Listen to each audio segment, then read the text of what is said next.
brand new idea, Maddie. I'm not against, later starts for folks on the West Coast when it comes to sporting events, but maybe, we should move the national championship back an hour. I mean, I would be 100% okay with that, especially since it was in Houston. I feel like we should cater to where the event is happening. I feel like, 8 o'clock Central Time is kind of a rough start for any sporting event. Kids are in bed right now who missed this national championship. And, their parents woke them up and going, look, there's parents in Connecticut right now waking their kids up going, look, your Huskies won. We did it.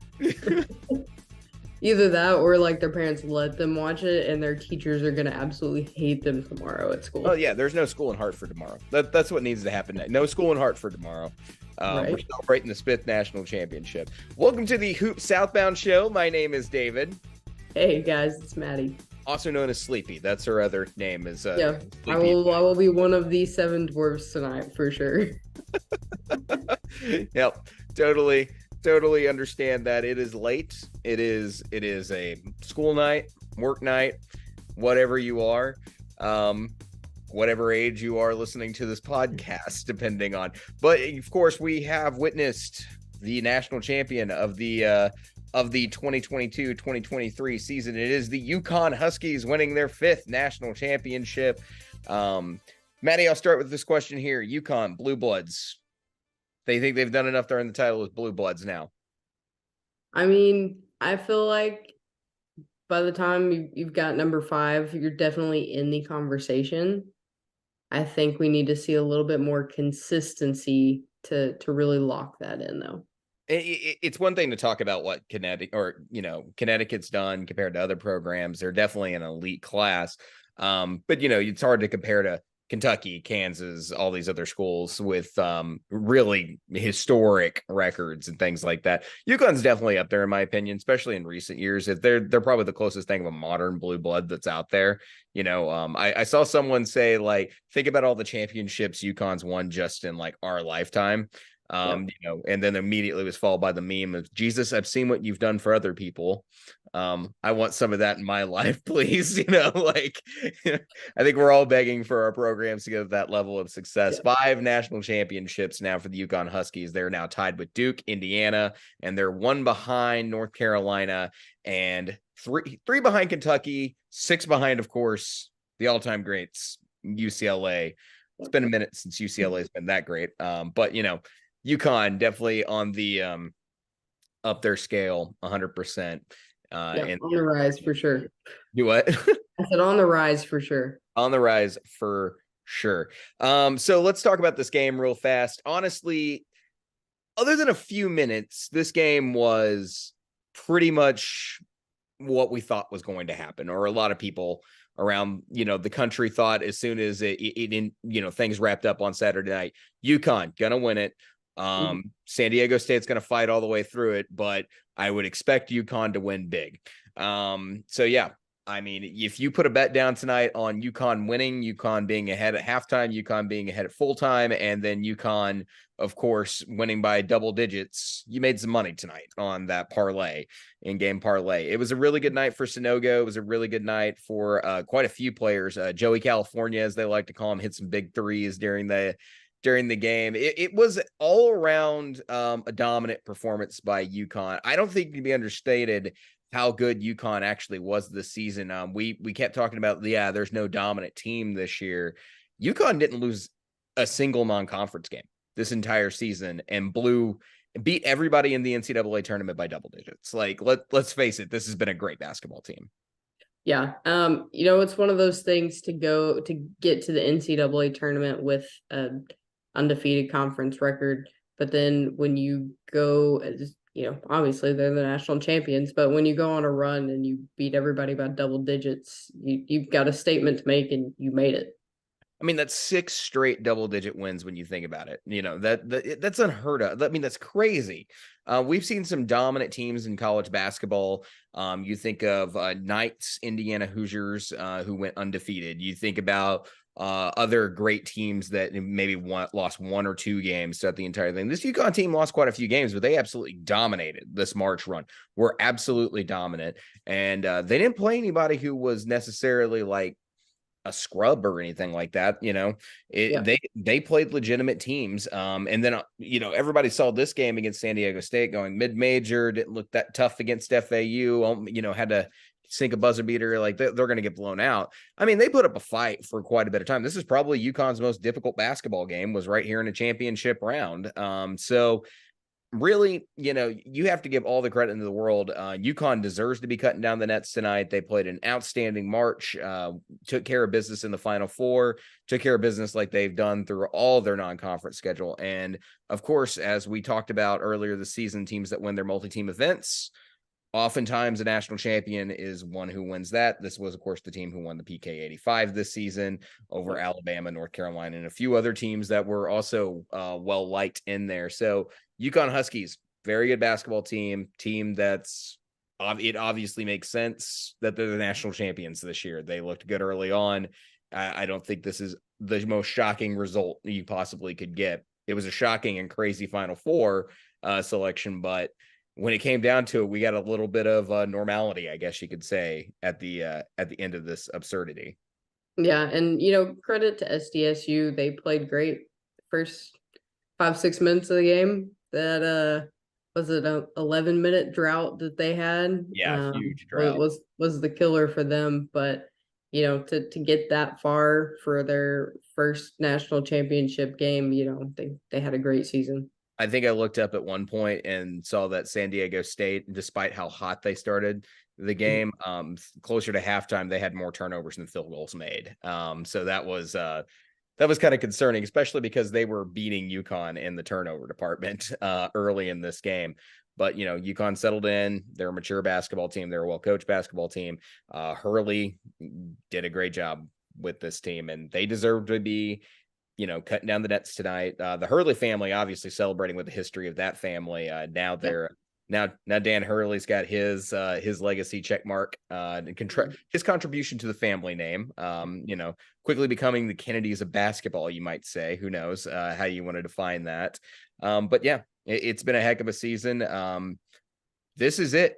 It's now down to one shining moment as I'm looking up, waiting on the TV, waiting for that moment to start.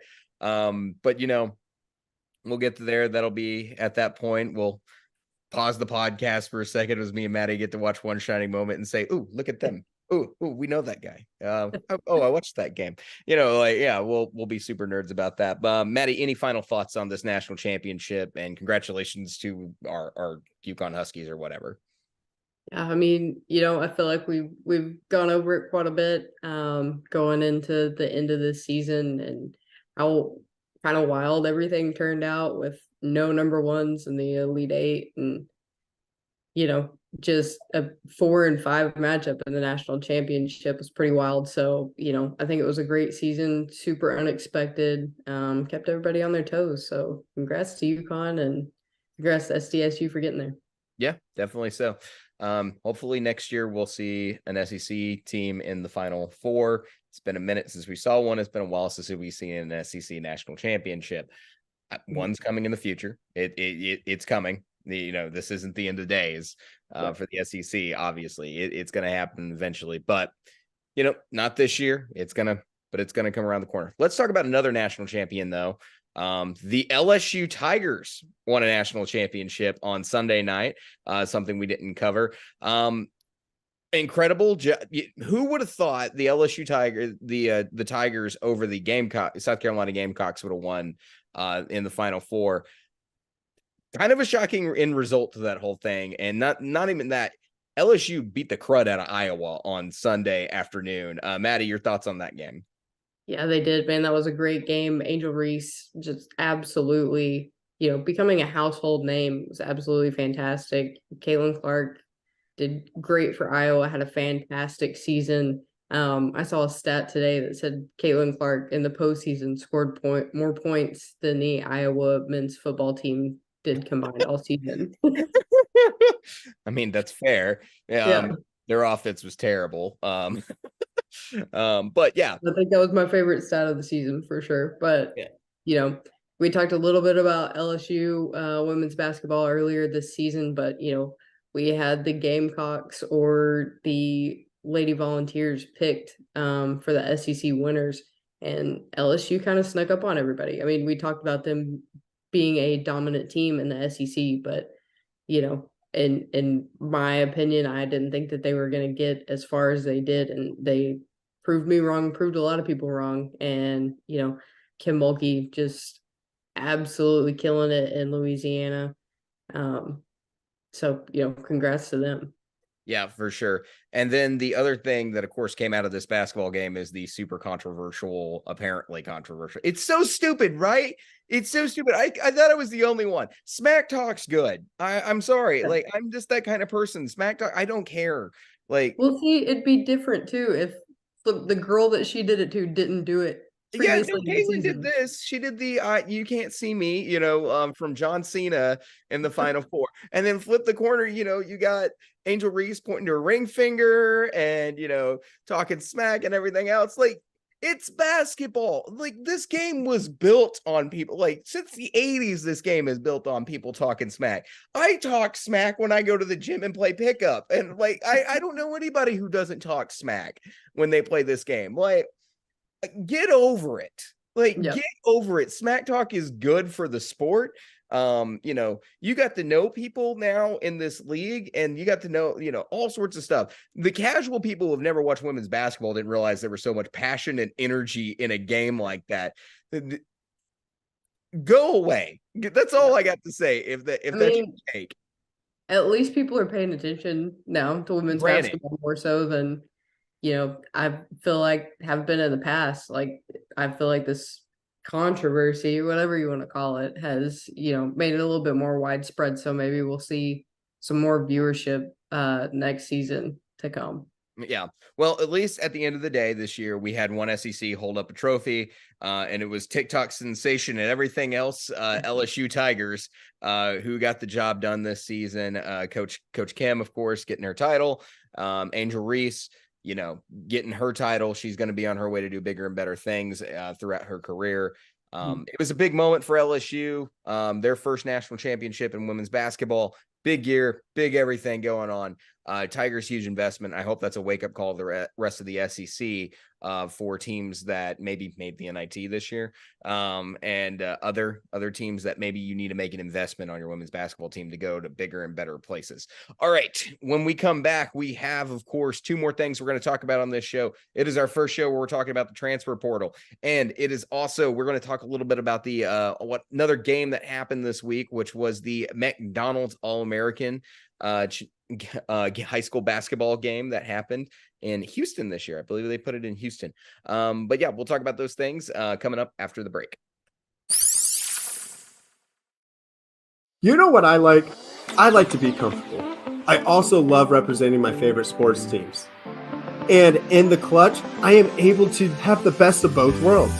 In the Clutch Apparel is your one-stop shop for all things sports. They have officially licensed gear from all your favorite teams and players from the NHL, MLB, NFL, and more. They have sports classic tees from yesteryear and beyond. Check out their full website in the link down below. When you enter the promo code Variety Sports, you get 10% off everything site-wide. Feel comfortable with your sports apparel and go over to their website now at intheclutch.com. And don't forget to use our code Variety Sports to get 10% off. I know for people who, are just listening or watching on YouTube or Spotify or whatever, don't realize that was actually a longer commercial break than what we normally do when we talk back and forth. That was because One Shining Moment came on, and Maddie, do what? I said you had to watch it. Like, you got to watch One Shining Moment. It's part of basketball. Like, the season's not over until One Shining Moment happens. So, like, you rift the trophy, and then CBS puts on One Shining Moment. So what happens? It's protocol. It's what happens. Like, you're not a basketball person if you don't appreciate one shining moment. I'm just saying. I mean, there's plenty of younger generation people who are very much like, I sound old saying that, but like, they're like, oh my God, why do we play this really dumb song and then show video highlights? It's just part of March Madness. Man. It's because we didn't get to enjoy the last couple of games, so then we have to live vicariously through our one shining moment. Yeah. We got to live through a one shining moment. That said, in my opinion, once one shining moment comes to an end, everybody's undefeated. Yep. So here we are. Welcome to the preseason, everybody, or off season, however you want to talk about it. It is, of course, transfer portal time. And Maddie, we discussed that there were some changes in the transfer portal. Do you want to talk a little bit about what some of them were?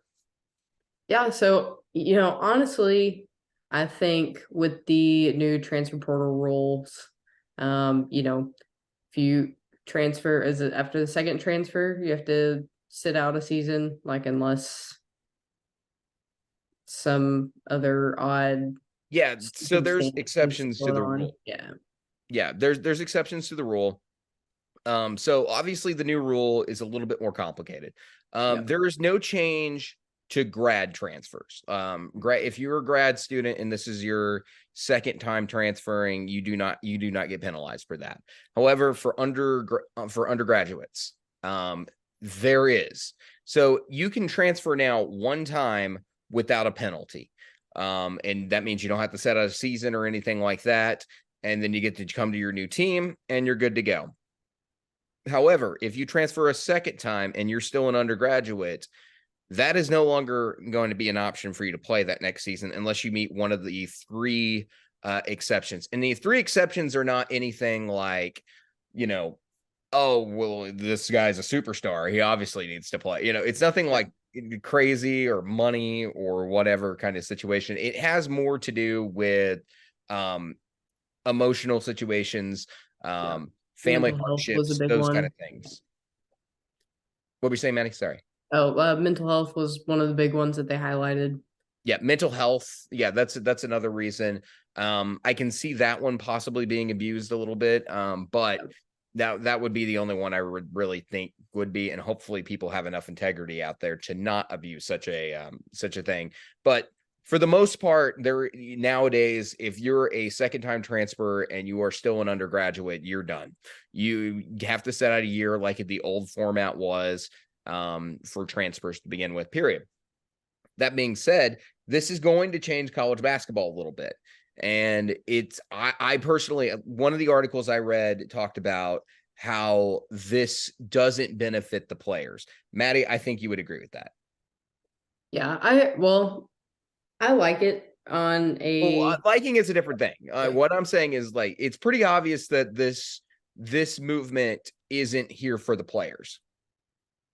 Yeah, I can see that. I feel like it adds some obstacles for, somebody who they might start out at a smaller school, decide, they have a good season, they move to a bigger school. If they don't get playing time at that bigger school and want to move somewhere else, it's going to be harder for them to, accomplish that move to get more playing time, like I said, unless there's one of those extenuating circumstances.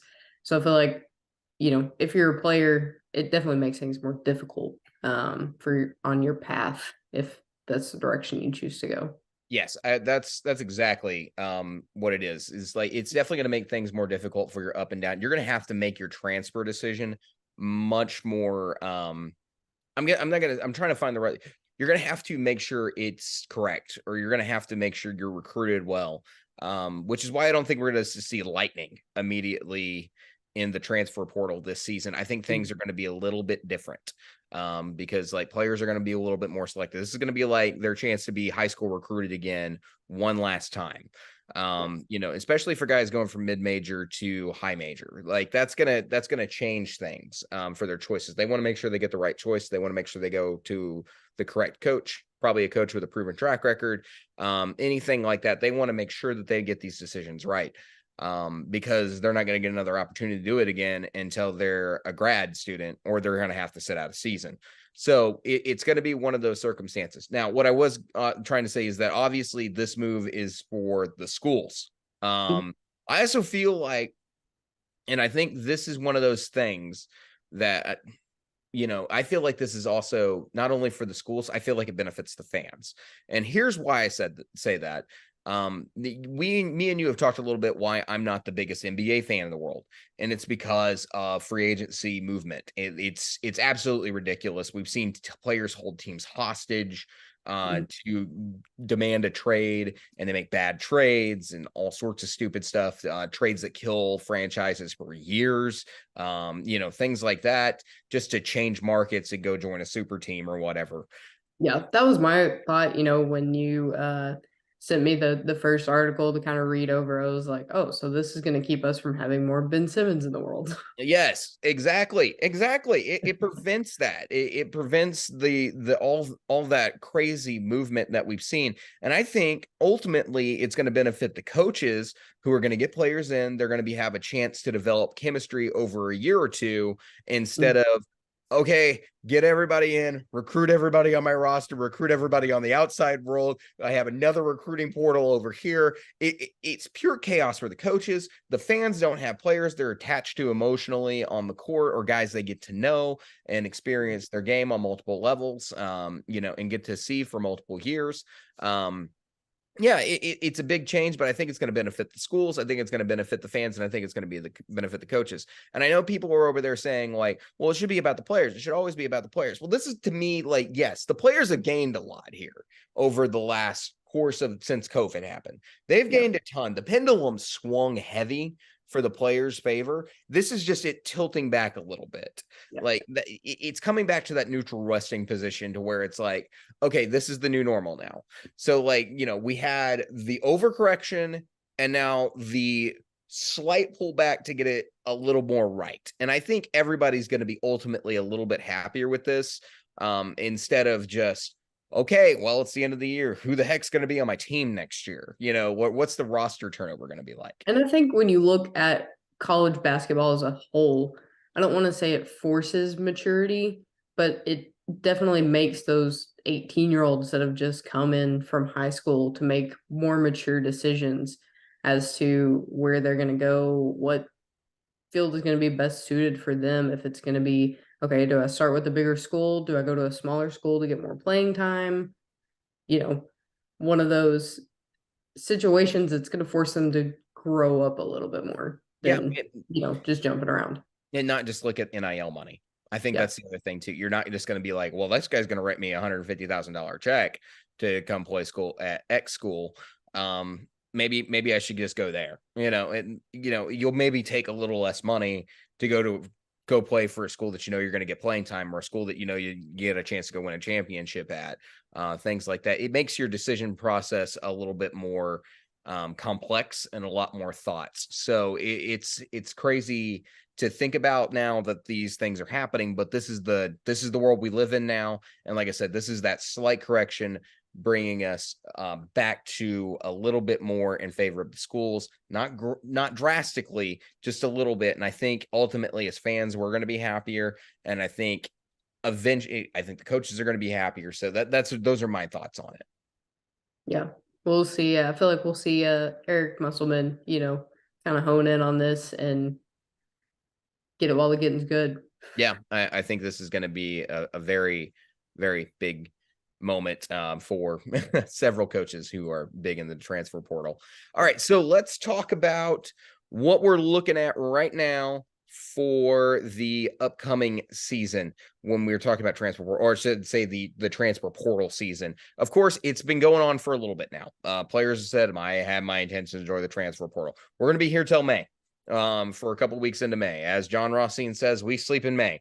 So this is, all right, you heard him, Maddie. You're staying awake. So I hope you're buckled down for this conversation right now.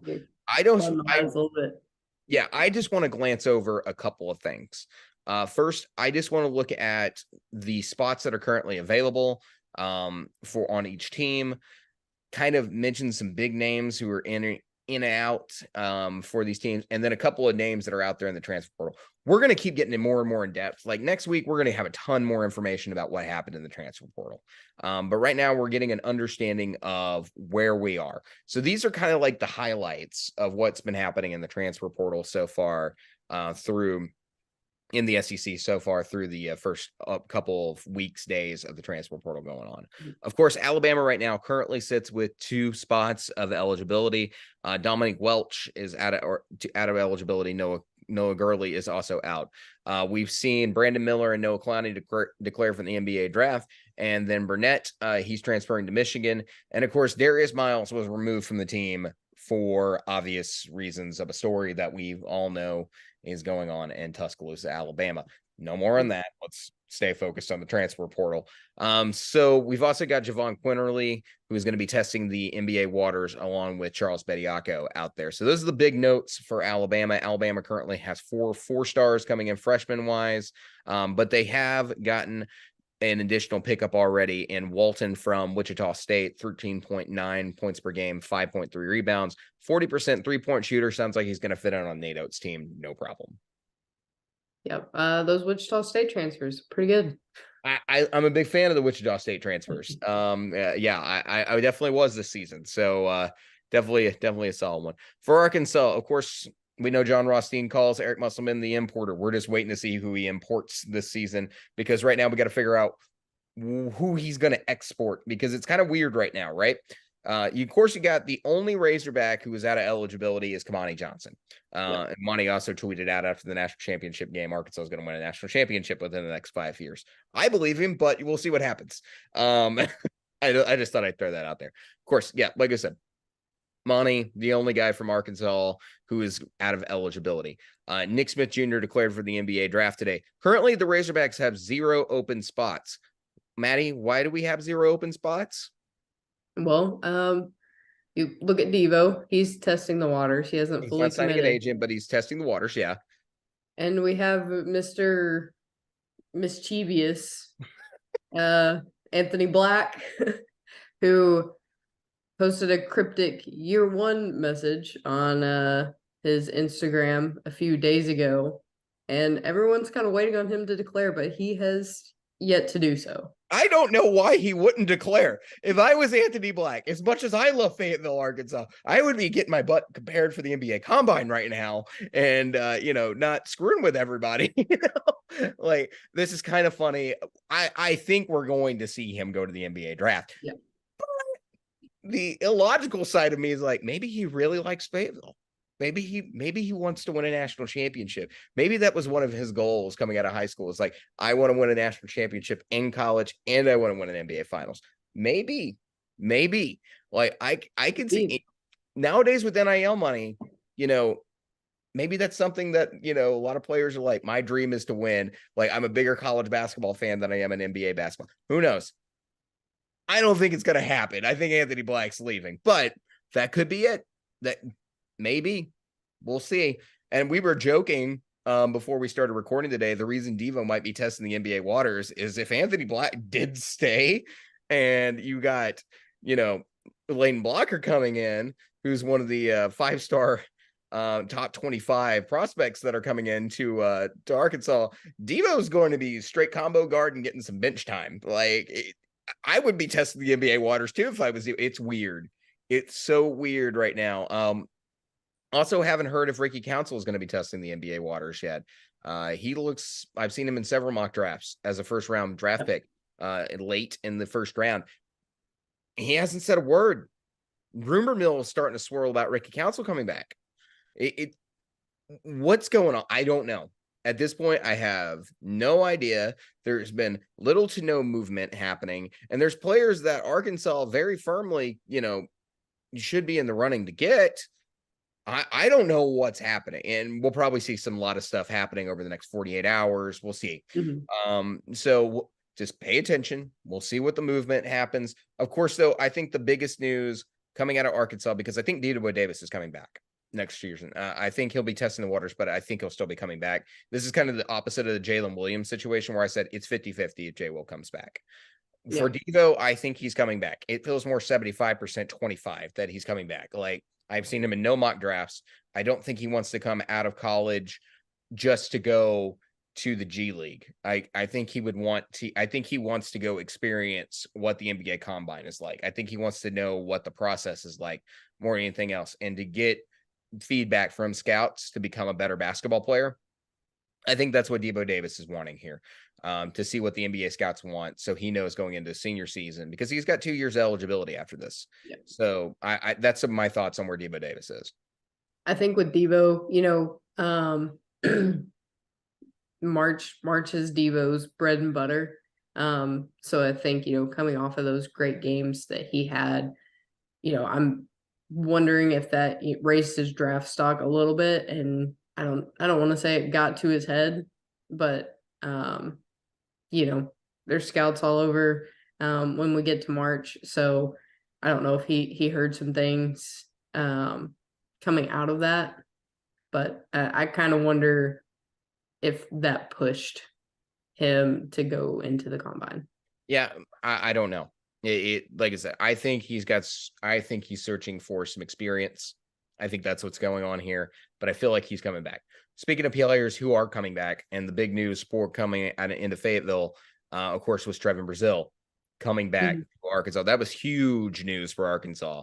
There was a lot of thought that he would definitely be testing the NBA waters, but he's going to be coming back as a junior off that ACL injury that he had early in the season. He looked as like one of the better players on this team, the missing piece for this Arkansas Razorback team throughout this season. Hopefully he'll be more, hopefully he'll be back to himself, because Arkansas could definitely use him next year. Yeah, for sure. I haven't seen anything official. Heard talks of Darian Ford coming back. I think, with the development we usually see from players in Muss's program, I think he'll be a great asset next year. Yeah, I think so as well. I think a lot of the 4 stars are going to be hanging around. Barry Dunning's the one I have questions about. We'll see what happens with that in the future. All right. So the Auburn Tigers currently have 4 spots open. Wendell Green declaring for the NBA draft.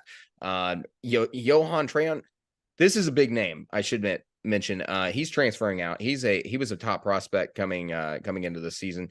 Chance Westery, also transferring out for Auburn. 2 freshmen going to go find new schools this season. They've got 1 4-star who I saw playing the McDonald's All-American game, Aiden Holloway, who is coming in. Kid's got unlimited range. He's going to be an outstanding guard for Bruce Pearl.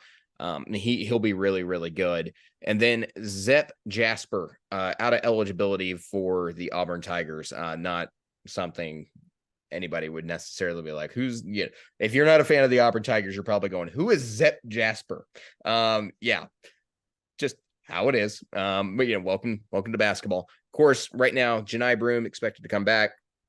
Jalen Williams expected to come back. Flanagan, Johnson, Cardwell, Moore, Donaldson, all those guys expected to come back next year for Auburn. But the Tigers do have 4 spots that are open, so I would expect to see quite a bit of activity for the Auburn Tigers during this transfer portal. We'll see who comes in.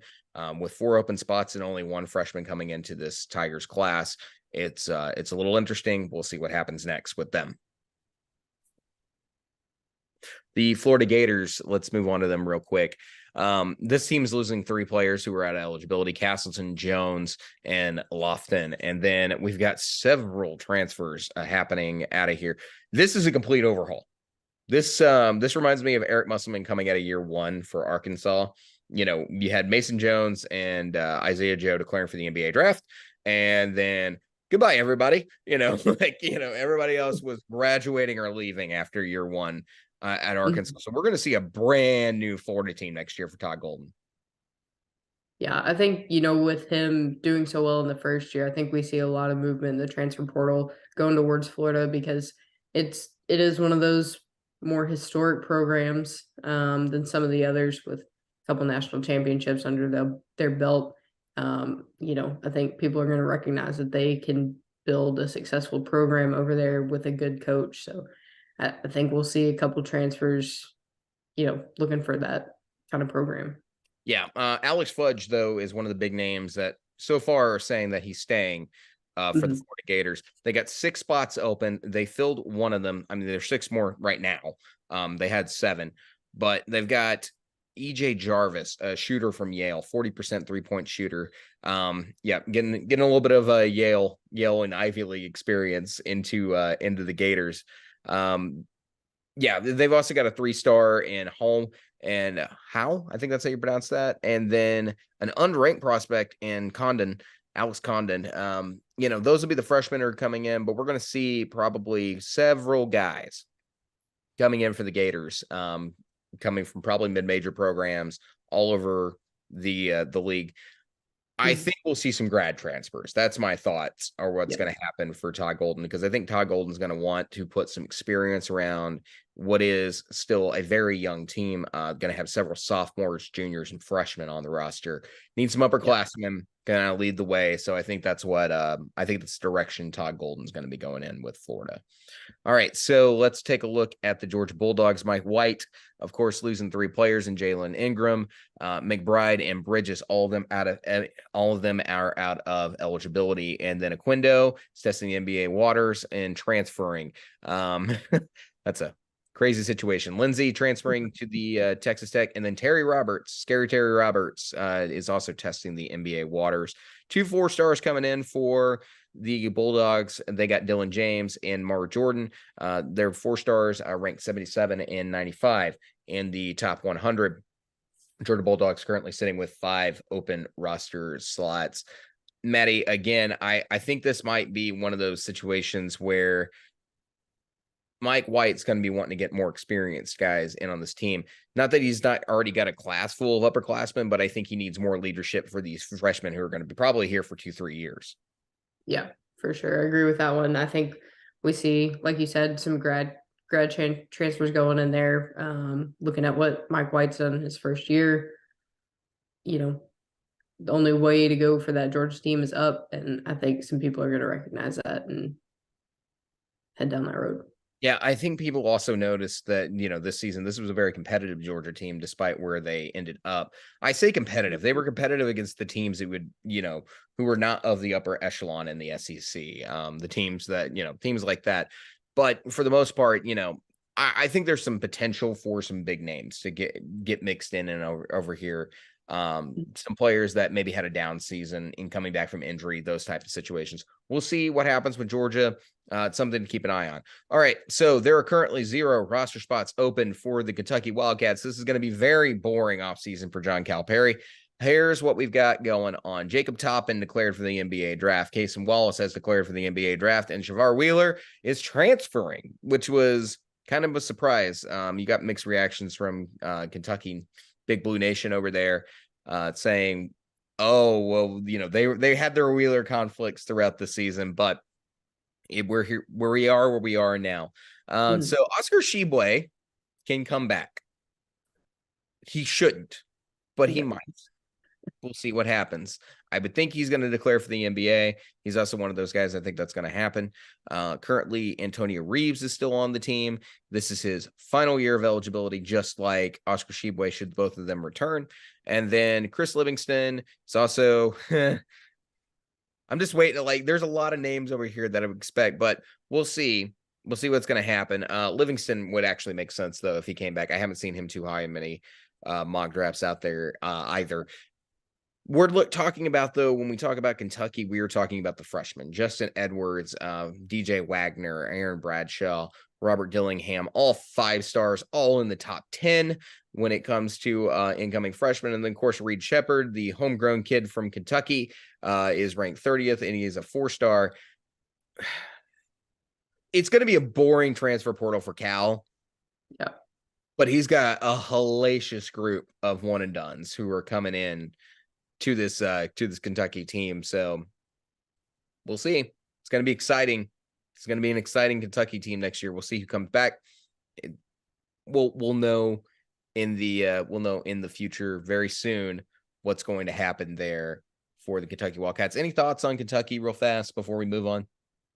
I think we've talked about it previously. There's a lot of expectations coming into this new season for Kentucky with all of the talent that they're going to have coming in, especially if some of those bigger names stick around rather than declaring for the draft like they probably should. Because then you're going to have, that solid core of leadership mixed with all this freshman talent. And, I think that was part of Arkansas's downfall this year with the great talent that we had coming in. We just didn't have a whole lot of core leadership to help guide that team. Yeah.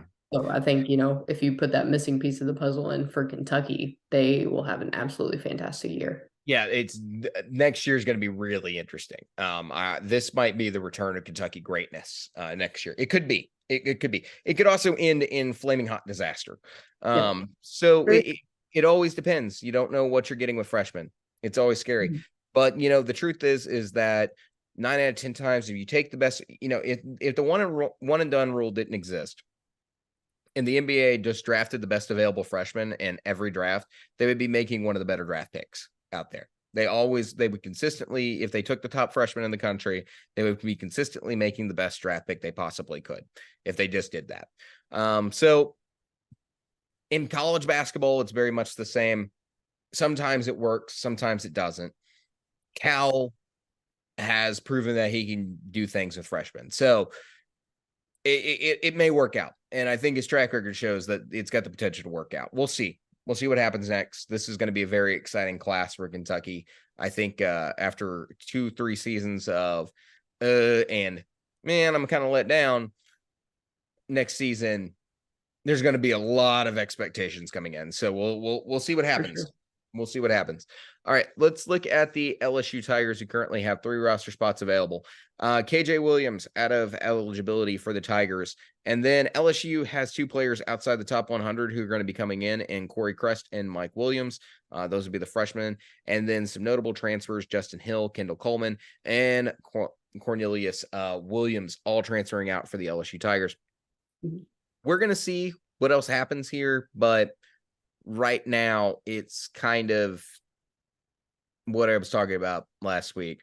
What happens next with LSU? Transfer portal, extremely important for the Tigers. Definitely is your assessment there. Definitely. That's about it. Yep. Like it's one of those going to go one way or the other. They're either going to have a repeat of this season, or hopefully they'll get some players that can make it a little more interesting. Yeah. So there is currently 1 roster spot open for the Mississippi State Bulldogs. They've got several lower end 2 JUCO players coming in from there for the Mississippi State, and then 2 3-stars and a 4-star by the name of Hubbard, who is going to be coming in for the Mississippi State. Tulu Smith is going to be testing the NBA waters. And then we had several graduates coming out. We're running out of eligibility for Mississippi State. Year 2 for Jans. It's not going to be crazy, I don't think, for the portal. They've only got 1 spot open, and they've already got a lot of these spots filled out of JUCO and freshman players. So there might only be 1 or 2 transfers coming in for Mississippi State this season.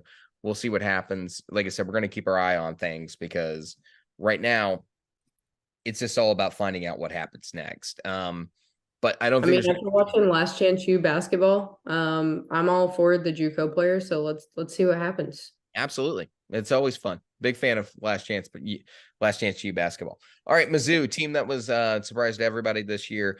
Hodge, Golston, Goldmillion, a few others. Okay, so we got 3 players out of eligibility. Hodge, of course, is the most notable for the Tigers, who is going to be out the door. Golston hit a lot of those key 3-pointers throughout the season for the Tigers. 3 players out of eligibility, 2 transferring out. And then when you look at things right now, Kobe Brown can come back. Isaiah Mosley can come back. Noah Carter can come back. There's players who can come back. Caleb Brown can come back. So you got a lot of guys who can come back. You got 2 4-stars, only 1 player in the top 100 in Trent Pierce, who's going to be joining this team. Everybody else outside the top 100, 1 JUCO player in Kurt Lewis, and then transferring from Colorado State, John Tanay. I don't know if I'm pronouncing that right, but he's in his last year of eligibility. He's a Colorado State player. I watch mid-major basketball. I'm not an expert in everybody who plays for the billions of what it feels like mid-majors that exists out there. I watched a game with Portland Bible College earlier this season. Like, give me a break. I watch what I can. So anyway, it's Caleb Love. Let's talk about that real fast. Caleb Love said that he was considering Mizzou, but we also need to note there are 0 roster spots open right now for the Missouri Tigers. So who's leaving? Yeah. Who's leaving? Pick one. Pick one to make room for Caleb Love if he should join for the Missouri Tigers. It's going to be somebody you don't think. It's going to be somebody who's going to lose playing time when Caleb Love shows up. But we'll see what happens. Caleb Love's an excellent shooter. I think he'll come over and he'll fit it right in with the Dennis Gates design. So it definitely makes sense. But right now, 0 open roster spots. So you're going to lose somebody if Caleb Love should join the Missouri Tigers. All right, let's take a look at the Ole Miss Rebels. Woo, Maddie. So I'm just going to say Chris Beard's got his work cut out for him. He currently has 6 slots open. He's got 1 4-star and Rashard Marshall coming in. And then he has an unranked player in Jacob Gazot, who's also going to be coming in, 6'9", 200-pound freshman. You're going to be losing Fagan, Burns, McInnes, McBall, several guys. And then you got 4 guys transferring in Abram, Allen, White, and Ewan. Mm-hmm. At least you're getting Matt Morrell back and Brightfield. It's rough, right? There's going to be a lot of overhaul between the Kermit Davis era and the Chris Beard era in Ole Miss. Yeah, part of me wonders if some of those players that committed to Texas are possibly decommit, maybe go with Ole Miss now that he's the coach over there. Why would you leave Texas? That would be a question. I don't know. That was a thought in my mind once Chris Beard signed up for Ole Miss. Yeah. If he was heavily recruiting them, they might follow the head coach. But hopefully with Texas's proven track record versus the one Ole Miss had this year, they'll stay over in the great state of Texas. Yeah. We'll see. I don't know why you would leave Texas to go play for Ole Miss unless you were just needing playing time. That's why the only reason I think I would possibly leave there. All right. So Gigi Jackson is declaring for the NBA draft. Several transfers for South Carolina Gamecocks. Not a lot of remarkable players coming in. Murray Boyles and Connors, 2 3-stars coming in for South Carolina. Got 2 transfers and Cooper and Clark coming from the Citadel in Minnesota, respectively.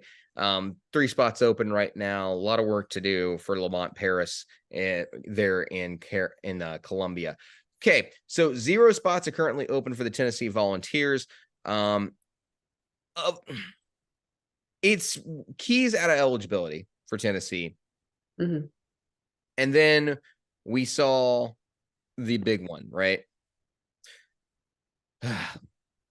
It was, why am I having problems pronouncing names tonight? You know how to pronounce this one. I know you do. But are we talking Zakai Ziegler? No. Oliver, NK. Come on, you've seen this name a million times. I have, but it's almost midnight, people. That's why we're getting tired here. Yeah. This is what's happening. Nakawa? Is that it? I think so. Something like that. My brain is not functioning. I'm going to get ripped on by some Tennessee fan. And they're going to be like, how did you not know that? And I'm like, because it's midnight. Over an hour and 40 minutes after I usually go to bed. That's what exactly it is right now. A little bit of sleepy time going on. It was big news. Big player coming out. There are 2 4-stars coming in for Tennessee and Australia and Carr, and then also a 3-star who is outside the top 100 in Cade Phillips, who's going to be coming in to Rick Barnes and the Tennessee Volunteers. A lot of experience on this Tennessee team. There is going to be 3 players who are going to be in their final year of eligibility coming into this season. That's their 5th year playing basketball thanks to the COVID year. Absolutely nuts. But yeah, crazy. We'll see what happens. Those players who are in their final year of eligibility, Vescovi, Triple J, and Uros are all going to be in their final year of eligibility for the Vols this season. All right, let's talk about the Texas A&M Aggies. Good grief, it is late. I can feel it. This is what we do we watch championship and then record a podcast. That's exactly, this is what happens. You're a little sleepy, you're a little tired, and you're like, how do I say players' names? How do you do that? What does this podcast thing work? What button do we hit to record this show? Are we recording right now? Things like that. I really hope that we are. Well, you already agreed to that. So, because we're doing this via Zoom today. All right. So Dexter Dennis out of eligibility for Texas A&M. Javonte Brown transferring. Eric Pratt transferring. There's one spot currently open for the Texas A&M Aggies, and of course Bryce Lindsey, a 3-star who is outside the top 150, will also be joining the Texas A&M Aggies this season. We'll see what happens for Texas A&M. They got to find at least one player. Of course, KK Robinson, Solomon Washington, Wade Taylor, Tyrese Radford currently are saying they're staying. Taylor's in his junior year, and then Radford will be in his final year of eligibility. So will Marble and Gordon for the Aggies. So we'll see what happens there. I'm sure there's going to be a little bit more movement. This is what happens. It's the transfer portal. We'll see what happens next. All right, let's talk about the Vanderbilt Commodores. Holy cow. So you got Liam Robbins, who's out of eligibility, Manuel Ansung, who's also out of eligibility. And then, much to my surprise, despite the success, I'll call it, that Vanderbilt found at the end of the year, that made it look like this team was going in a good direction. Yep. 4 players transferring out of Nashville. Actually, 5. Let me correct myself there. So you've got Wright, Stute, Thomas, Shelby, and Dye all transferring. Malik Dye did transfer to Belmont, so he's staying in Nashville. He just went to a smaller school. That was his decision. Then you got Tyron Lawrence is going to be testing NBA waters.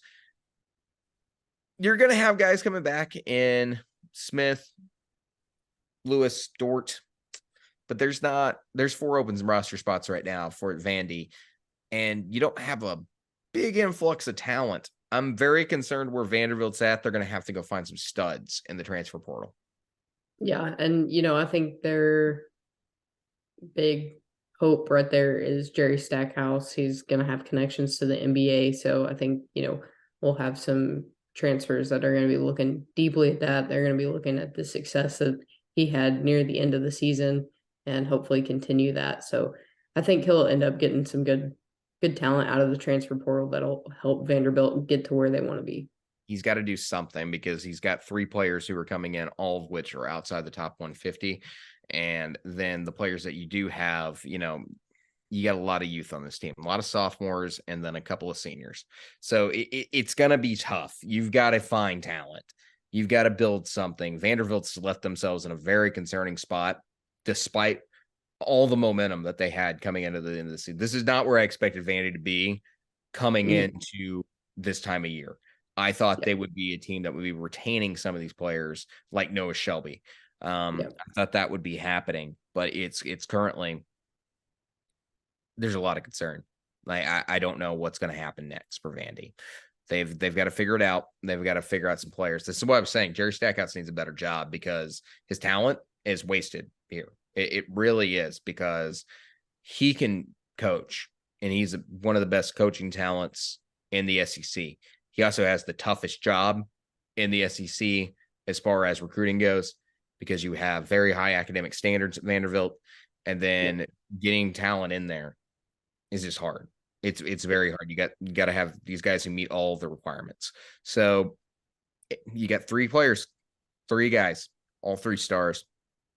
Your choices are develop, but you still got to find some guys. The transfer portal going to be very important for Vandy if they do not want to take a step back next season. That is my concern with Vanderbilt right now. All right, so that is where we're sitting right now with the transfer portal and the incoming freshmen. We're going to take another quick commercial break, and then me and Maddie are going to wrap this show up with a little McDonald's All-American talk. Let's be honest, you're here because you love sports. We love sports too, and our friends over at Row One Brand love sports as much as we do. Row One Brand sells sports wall art, sports gift watches, and vintage apparel with ornamental designs created from real game ticket stubs and vintage sports memorabilia in their collection. If you want some vintage Golden State Warriors memorabilia, they have that too. It's a sports collector's dream website for anything sports related. Go over to row1brand.com to check out their great inventory. And when you use the promo code VSP15, you'll get 15% off any item on the whole site. That's code VSP15 for 15% off any item on the site. So click on the link below and go check them out. Row Run Brand. America's best vintage sports art, sports gifts. The McDonald's All-American game. Maddie, every year that I watch this, I sit there and I go, there's no defense. Why is there no defense? Oh, yeah, because this is a showcase of talent. That's what it is. Yep. This year was competitive. And what is being thought of as one of the weakest classes to ever come into the McDonald's All-American game this year, where we're sitting right now is we've got guys who can play. We're going to have less one and dones coming out of this class, but for what was arguably one of the weakest McDonald's All-American groups that we've seen in recent years, they were very competitive and they showed a lot of heart playing defense throughout the entire thing. Not high level defense, but granted, they were playing defense for what is a showcase game. I was impressed by that.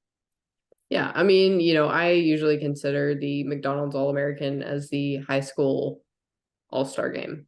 We see a lot of, we see a lot of, a lot of things to get the fans excited for what's to come. But nobody's trying to get hurt out there. They've got a job to do in the future. So, they're wanting to show off a little bit, but not enough that it's gonna chance anything that is coming forward for them. Yeah, one of the things that I thought was really cool this season, just noting real fast, is one of the players that we're going to get to know next season. DJ Wagner is the first 3-generation McDonald's All-American. Grandpa played in the McDonald's All-American game, and Dad played in the McDonald's All-American game. His dad, his grandfather played for Louisville. Forget who his dad played for, but he was playing when I was like 13 years old or something like that. I was a younger kid, and now he's got a kid playing basketball.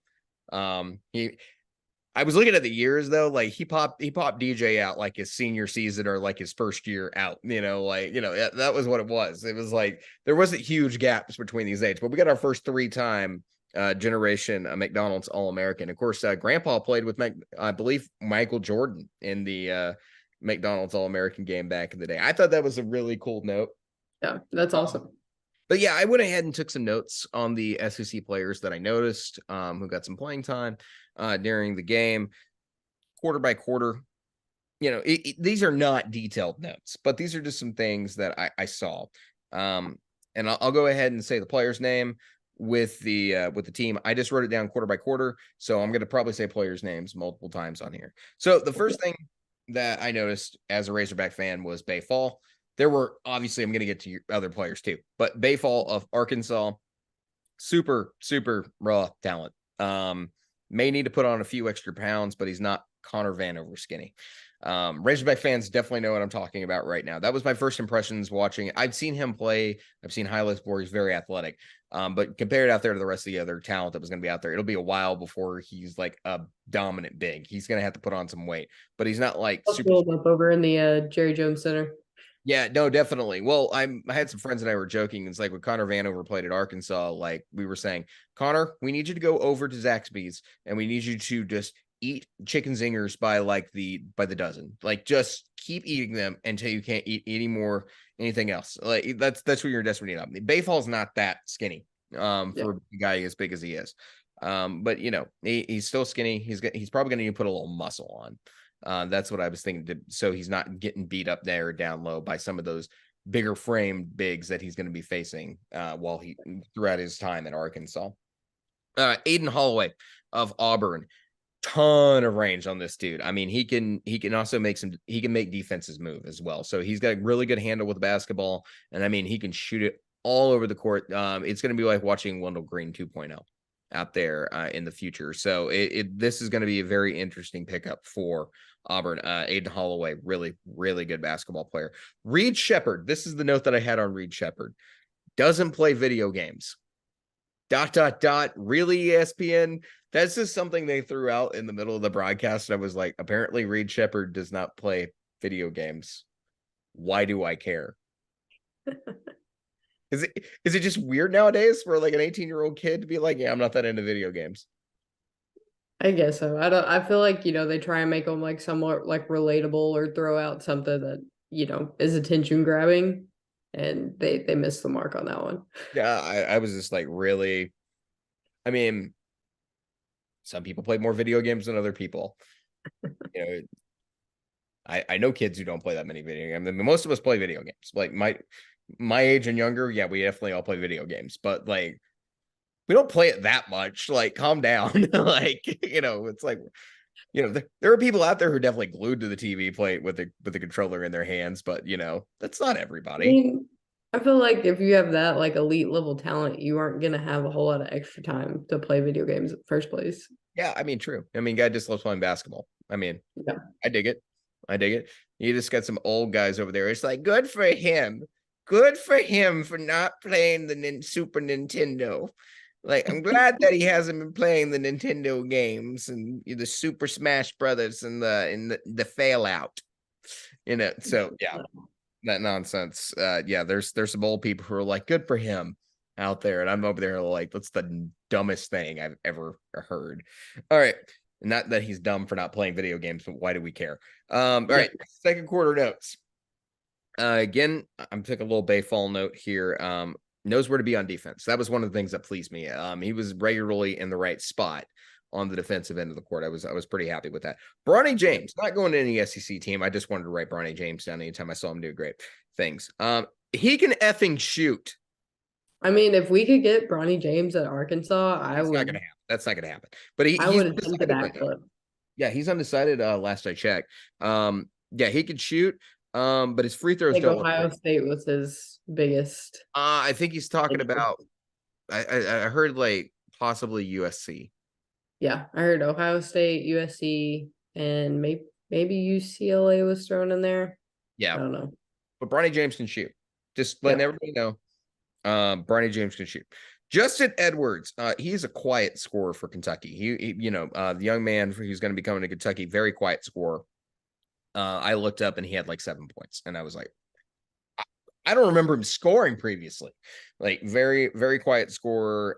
It's kind of weird. DJ Wagner from Kentucky. He is not afraid to pass the ball. He will make mistakes. It's kind of like watching Devo Davis. It's like, what? Wow, I'm glad that he could pass the basketball. What the hell was that? That is like 2 plays later. It's weird. But he also had some really good, decent defensive moments there in the second quarter. Things that I thought were very interesting and encouraging for Kentucky fans. All right, so moving into the third quarter, Reed Sheppard in this moment for Kentucky just has great defensive instincts. He went through a series where he went +5 on defense to offense on 2 plays. It was really impressive. And he can pass, and he had a really hot start there to start that third quarter. Kentucky fans, you want to know what you're getting out of Reed Sheppard, go watch just start the second half and watch the first couple of minutes. Reed Sheppard, really good on turning defense into offense. It was really, really interesting. Got another note on Bayfall. Bayfall for Arkansas. He got beat in transition. It's not his fault in one of the situations, but he recovered the next possession had a contested layup on D. So one of the things I think Eric Musselman is going to have to do is get him really in shape, because it wasn't totally his fault, but he did get beat down the floor. Briggs and weighted vest training right out the gate. Gonna have to get the big man to learn how to run the floor. So that's one of my concerns. I'm sure he's got more speed than that. Like I said, it wasn't entirely his fault, but he got flat out beat. So that would be concerns we need to do. Razorbacks need to do some works down. DJ Wagner from Kentucky, another note on him, falls down like a lot. It's weird. Maybe the floor was just sloppy. I don't know. I kept seeing him do it throughout the third quarter and throughout the game. I was like, how many times is this guy gonna fall down? Like, it was very some flop calls on him. No, not like flop calls, like trying to drive and then he would fall. I was like, is the floor wet? Like, is the guy whose job to do the mopping is he just screwed up out here? Like, I was like concerned this kid was gonna hurt himself in this thing. Maybe he's pushing for like a good NIL deal with shoes. Maybe. I don't know. Maybe he just had some cruddy shoes on that day. Someone gave him a new pair of shoes. I don't know. I hadn't seen that highlight before when it came to DJ Wagner. I didn't expect that. But, it was kind of one of those things that, like, he would start trying to dribble, and the next thing you know, he's falling down. So it was weird. It didn't happen throughout the entire course of the game. He made some awesome plays too, but I was just like, I wrote that down because it was just weird. I found things to also keep myself entertained during the basketball game. Like, I was just like, okay, that's weird that you keep falling down, things like that. But that was one of the notes I had going into the third quarter. Fourth quarter. Apparently, I took a lot more notes in the fourth quarter. Aiden Holloway, he did not cool off the entire game. So again, really good shooter that Auburn's getting. Like I said, Wendell Green 2.0. They're going to be really encouraged with that. DJ Wagner, he can create space and shoot off the ball. He had a disgusting, absolutely disgusting dunk late in the game for Kentucky. I think I did see that highlight. And yeah, that was one of those that Devo Davis t-shirt. Yeah. Situation. Yeah, very much so. Aaron Bradshaw of Kentucky, he can stretch the floor. He's not afraid to shoot threes. He can attack the offensive glass, and he followed up with some some really decent defensive instincts. So, really impressed with Aaron Bradshaw. Really impressed from what the few limited minutes that we saw. Again, I have a Bronny James note. Anybody want to sign this kid? I mean, he can shoot. He can flat out shoot. Eric Musselman, are you listening to me right now? Like, I know you coached against LeBron James. I'm sure you have some weird NBA connections. Can you just call Bronny James and say, hey, LeBron? I would be like, I'm one of the biggest LeBron haters in the world. If LeBron's son came here and played basketball, I'd love LeBron James. The only thing that would make me nervous about that is like ticket prices are already absolutely ridiculous for Razorback games. They just go through the roof at that point. Bronny James now comes to Arkansas. This is the cost of winning things, Maddie. It's really not. It's just straight up Arkansas ridiculousness and ticket prices. No one else does this problem. No one else has this problem. I don't know why we do it. But anybody want to sign this Bronny James kid because decent basketball player. I'm not saying he's dad level good, but he can play basketball. I think he will be. You think he'll play because of his dad? Because I remember watching Michael Jordan's son play basketball in college. I think we'll get there. You what? I think he'll get there. And I think his other son, his name is escaping me right now. But Bryce James. He is going to be great also. So definitely keep an eye on him. Okay. Again, I'm a massive LeBron James hater, but I'm just saying if he happened to come to Fayetteville, love LeBron. Be a big LeBron fan. Be a massive LeBron fan. All right. Justin Edwards from Kentucky. He set up Wagner for a late game dunk. I mean, it was an absolutely beautiful assist. So get ready to watch that connection a few times in the upcoming season for Kentucky. We'll see if that works out or not. But yeah, it was a really great pass from Justin Edwards. I liked it a lot. Maddie, you would have absolutely, I know you didn't get the chance to watch this game yet. You're going to watch it later on ESPN Plus. So you get to see a chance to see with some of these kids. You would have absolutely lost your mind about the end of this ball game. That was my favorite note of all the ones that you sent me. Yep. Missing clutch free throws by the West. And then I put a LOL laughing while crying face on there. So that doesn't give you an impression of what the end of this game was like. It was Maddie's worst nightmares. Missing free throws will cost you a basketball game every time. Good thing this game really doesn't matter. It's an exhibition. Yep. But, it's, one of the things I saw a lot of missed free throws in this game. There's going to be some kids who are going to be running some laps until they get that stroke down coming out of this class. So I don't expect the all-time free throw record breaker to necessarily come out of this class based on what I saw in the McDonald's All-American game. Yeah, I don't know what it is about these young players these days, but for some reason, free throws don't really seem to matter all that much. Now you sound like an old person. Free throws don't matter. Like, they're so important. They are so important, but like it seems like just based off of what we've seen this season, you see a lot of freshmen that miss free throws. I don't get it. I don't know. Maybe it's a calm thing. Maybe it's just you need a coach who teaches free throws. I don't know. It is what it is. It'll win or lose you basketball games down the road. You know what? I'm not going to harp on it at all because I think it's just one of those things. Like, some of these kids just not, need some additional time in the gym, just sinking free throws and learning their stroke.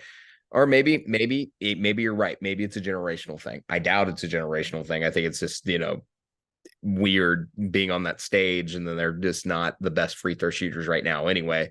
But maybe you're onto something, and maybe it's because it's just not a sexy play at all. There's nothing sexy about making free throws. No, but they win basketball games, so They do win basketball games, so I'm a big fan of them. Yeah, I'm with you. All right. Let's talk about what we got coming up in the future on this show. Obviously, number one, if you follow us on social media, you also need to follow the new VSN basketball account on social media. Go check them out. Just take a look for it, VSN basketball. That's also going to be on YouTube. This show is going to be also broadcasting for VSN basketball on YouTube. So make sure you go look for it. Basketball content, not only for college, but for NBA, for you guys who are big LeBron James fan lovers out there. Like me, if Bronny James should show up at the University of Arkansas. And then additionally, we also have a ton of baseball content that's out there right now on VSN. Please go support us, our sponsors today. And also please go subscribe to the YouTube channel, our Twitter page, whichever way. Subscribe to us on Spotify, Apple Play Podcasts, other places. Write about us in a bathroom stall somewhere in graffiti. Etch it into into the stall and make it say Chris Beard sucks at Hoop Southbound. just do it. I don't care. No, don't vandalize places. Please don't do that. Please don't do that. I will get sued. No, I won't. Probably not. But just don't do it. Don't do it. But get creative. Why don't flash us on social media if you put our @ and they're vandalizing? Yeah. Someone will look that up and be like, what's at Hoop Southbound? It's a basketball podcast. It's this is guerrilla marketing out here. Hey, there we go. Maybe we'll get some stickers. We'll do some guerrilla marketing in the off season. We need to do something in the off season for marketing, but we'll figure that plan out later. Please subscribe, everything that's out there. A lot of good stuff, a lot of good new shows that are going to be added in. We should be hitting a lot more content for NBA and college basketball here before next season. Stick with us throughout the off season. We announced our schedule that's going to be coming up here very, very soon. We're going to be talking more transfer portal. Then we're going to be talking the NBA draft. And then we're going to be talking about a series that we were calling Basketball 201, where we're going to talk about more than just the basics of college basketball and a few other things out there, doing a little SEC history. And then we'll finally have our SEC previews after we talk about the upcoming freshman class as well. Finally, I can take a breath. That's a lot to get out. You did great, David. I did great. Yep. So proud. I'm so glad because it's very late. I'm very tired. Let the world know Stephen Colbert is now on my TV. That's how long I've been sitting here talking to you about basketball. We've gone from one shining moment to Stephen Colbert throwing stuff on stage on the Late Show tonight. So we'll that's the world we live in. But basketball season. All right, Maddie. How much longer can I keep you awake? You got maybe 5 minutes. Really? Yeah. I was gonna see if I can torture you. You're I'm going to bed right now, David. And I was gonna be no, we have more things to talk about. Clearly, we got to talk about, Anthony Black not declaring for the NBA draft yet. I mean, I can put a picture of myself up here and just a cardboard cutout of yourself. Put a cardboard cutout of me. All right, I'll let you go to bed. Everyone go to bed. Everybody go to bed. I mean, actually, except you people who are driving right now to work and things like that, who are going to be listening to this tomorrow morning and everything else. Don't do that. But it is what it is. All right. Good night, everybody. Good morning to everybody else in the world. See y'all later. We will be back next week talking more transfer portal and any other news that comes out along the way in the world of college basketball. SEC basketball specifically. Anyway, love y'all. Talk to y'all later. Please subscribe, everything else. Bye, guys. Have a good one. Just to love your more. Just to love your more.